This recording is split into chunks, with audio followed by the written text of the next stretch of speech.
Hi everybody and welcome to Cryptid Watch. Today we're going to look at a video and some still images from a video.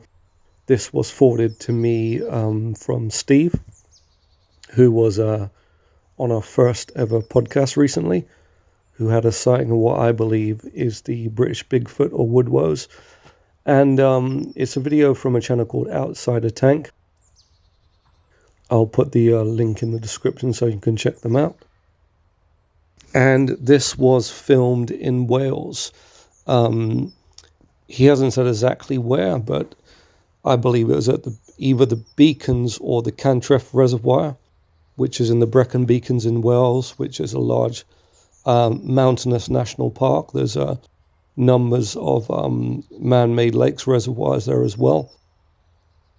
And I am aware of Bigfoot, UK Bigfoot sightings from Wales, and this is certainly a pretty rugged and remote area that could support very likely a small population of mystery creatures. Anyway, let's look at the images. I'm gonna play the video for you from beginning to end, and then we'll stop it and take some stills and do some analysis of what we're looking at. So you see a strange looking creature poking its head over the top of an old wall, and it's watching outside a tank.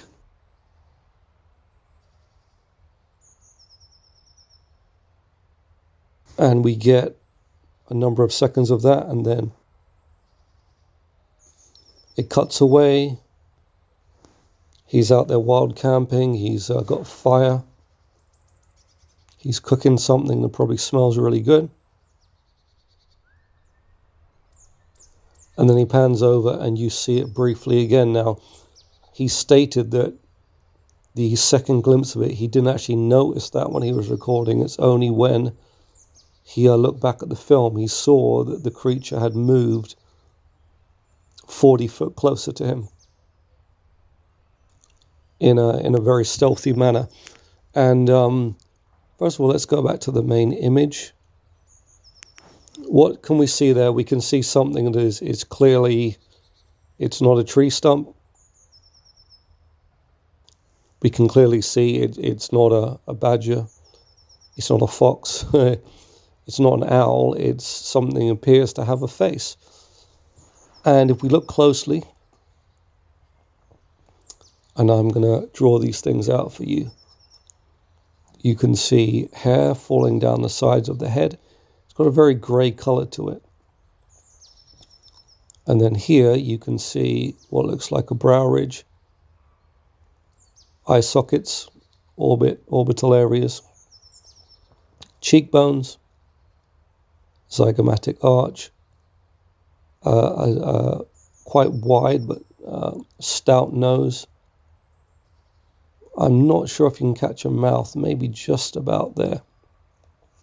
And then if we go to the second image, we get the grey, almost bluey grey colour, the hair that falls to either side. I would even suggest there's a hint of a cone-shaped head under all that hair as it tapers upwards. Again, there is a strong brow ridge, eyes set back. It looks like dark circles because they're set back in deep sockets, and again that little puggy nose, and again suggestions of a very strong cheekbone area or zygomatic arch, to give it its technical term. So to me, this isn't someone messing around. This is a fairly remote area, and to me it looks like a real creature. If we take a look at the face of the first image, we can see that its head at the top is almost flat. That is a very, this is the frontal bone. I would say that's technically a very obtuse angle of the frontal bone. This is a creature that couldn't be said to have a lot of intelligence with that kind of flattened cranium. The angle of its frontal bone is very comparative to known primates, known apes. If you look at a chimpanzee, you'll see that above their brow ridge, it's a very obtuse angle. It's a very shallow angle, not like us humans. Our forehead's almost vertical for our large frontal lobe of our brain. But not in this creature. It's very flat, which means that it's not something of comparable intelligence to a human being. Very strong brow ridge, which we observe in known primates. Very strong zygomatic arches, which we don't typically observe. Wide nostril, but it does have a hooded nose with a very low nose bridge, and it's quite wide across there. And I'm not sure if we can see a mouth there, or whether that's a bit of pareidolia because of the branch that's going across it. I would suggest the mouth is a bit lower and out of sight. And if we go to the second image where it's stuck up upon him, again, it's clearly the same creature with that triangular taper up to what I would say is quite a coned head underneath that hair. Again, small nose, hooded, strong supraorbital ridge above the eyes, the eyebrow ridge. Again, just about see the zygomatic arch. You cannot see the mouth. But to me, this is looking quite ape-like at this point. If you took away the masses of hair on top, and maybe I might try and just take out the shine of the hood on the nose, it almost looks like an ape looking at him. So this is in the Brecon Beacons. This man is out.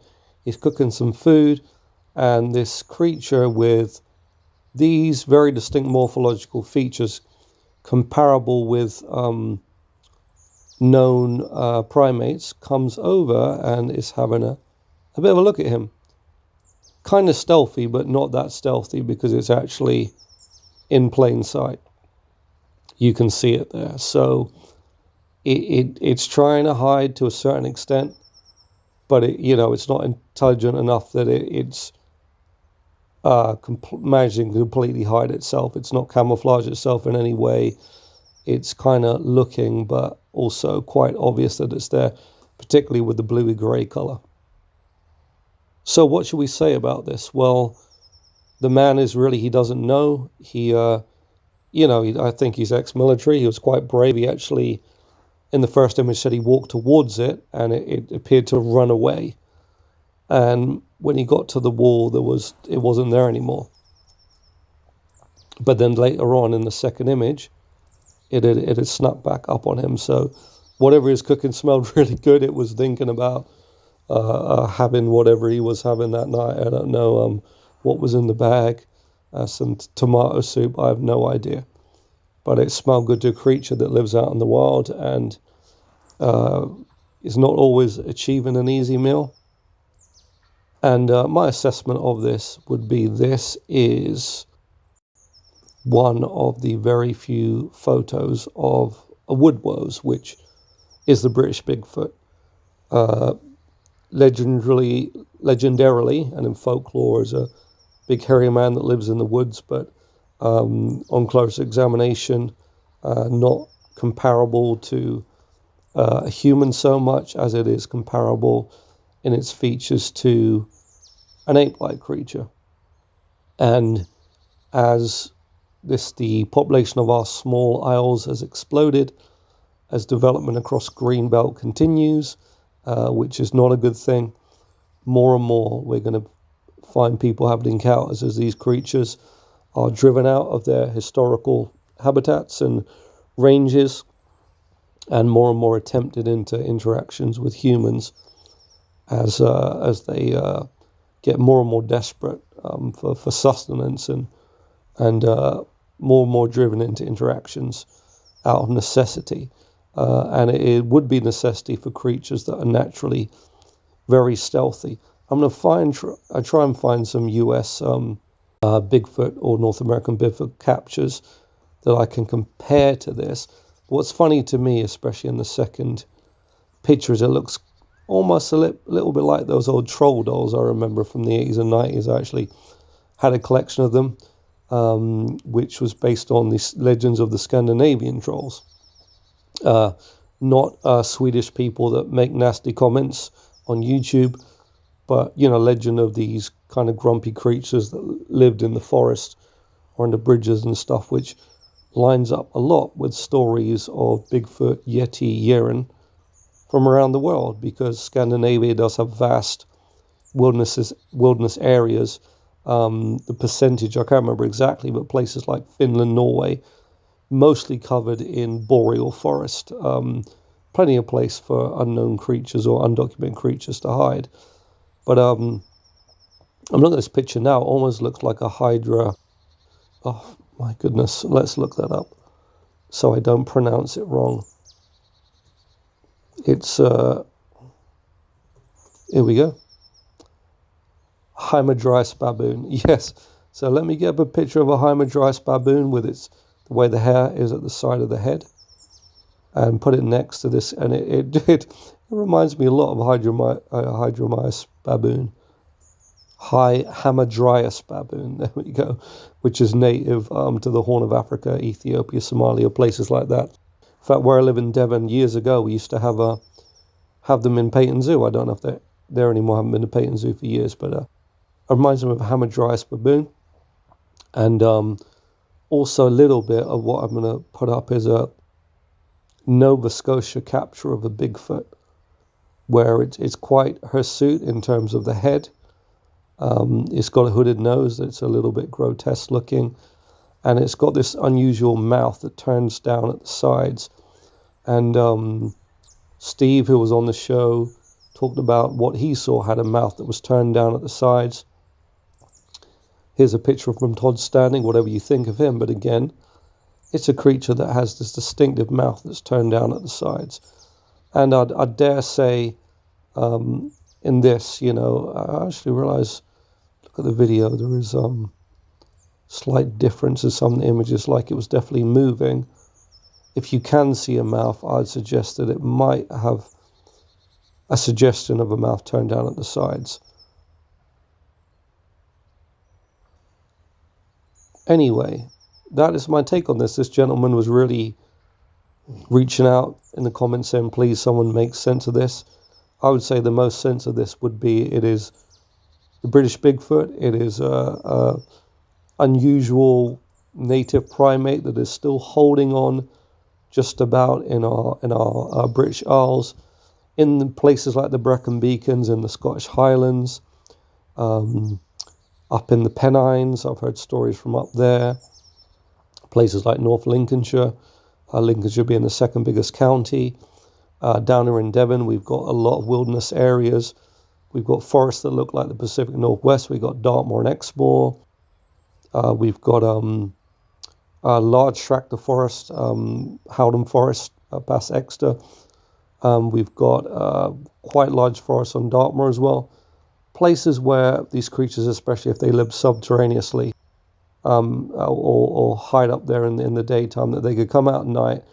Trust me, like I look out tonight where I live, and there's nobody walking in the fields and woods, because you know you'd end up falling and twisting your ankle. It's just so dark out there. Even with a torch, it's very steeply wooded valleys around here.